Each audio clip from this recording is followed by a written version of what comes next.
महातेजस्वी दृढ़ संकल्प वाले अर्जुन ने उस प्रदेश में तपस्या में संलग्न होने के लिए स्थान चयन किया और कुशा की लंगोटी लगाई।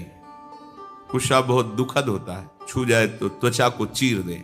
लंगोटी लगाई और एक दंड समीप में रख लिया और अपने गांडीव धनुष और तूणीर को वृक्ष की डाल पे से टांग दिया और हाथ जोड़कर भगवान शंकर की स्तुति करके निरंतर भजन में लग गए। 1 मास तक 3 दिन 3 रात कुछ नहीं खाना, उसके बाद सूखा पत्ता लेकर के पाना। दूसरा मास 6 रात के बाद कोई फल ले लेना। तीसरा महीना 15 दिन 15 रात व्यतीत होने के बाद एक बार कुछ फल ले लेना। चौथे महीने में केवल जल पीकर रहना, फिर जल भी छोड़कर केवल वायु श्वास बस। निरंतर महादेव जी के चिंतन में निमग्न, दोनों भुजाएं उठाए हुए, कोई सहारा नहीं, पैर के अंगूठे के अग्रभाग पर खड़े होकर के भगवान शिव के मंत्र का जप करते हुए आकाश की तरफ दृष्टि रखे हुए एकाग्र चित्त से उपासना कर रहे हैं।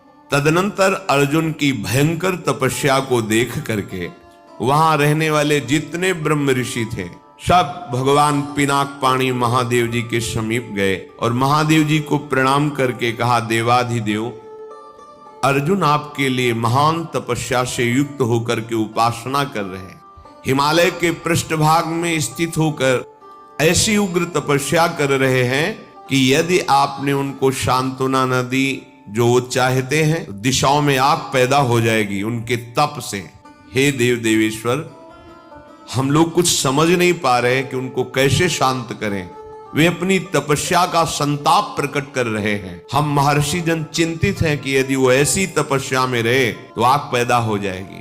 जैसे ध्रुव जी ने अपनी प्राणवायु बंद कर ली तो त्रिभुवन की प्राणवायु बंद हो गई, तत्काल भगवान को आना पड़ा।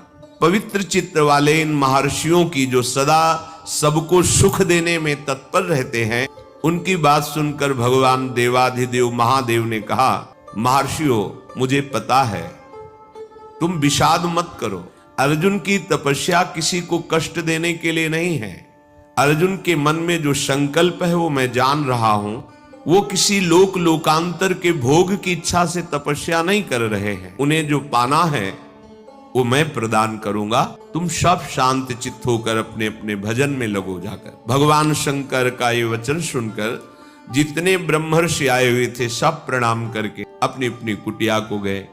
उन महात्माओं के चले जाने के बाद सर्व पापहारी पिनाकपाणी देवाधिदेव भगवान शंकर किरात वेश धारण किया, दिव्य कांति धनुष बाण धारण किए हुए, मृग चर्म धारण किए हुए, और भगवती उमा भी उसी भेष में साथ में, और साथ में उमा के साथ बहुत सी देवियां और महादेव जी के साथ उनके गण, पर सब किरात वेश में। जे ही भगवान शिव इस वेश में वन में प्रवेश किए तो सारा वन शांत हो गया। खग मृग पशु पंछी वायु जल सबका कोलाहल शांत हो गया, आवाज बंद। एक घुरघुराहट सुनाई दी उस अर्जुन को।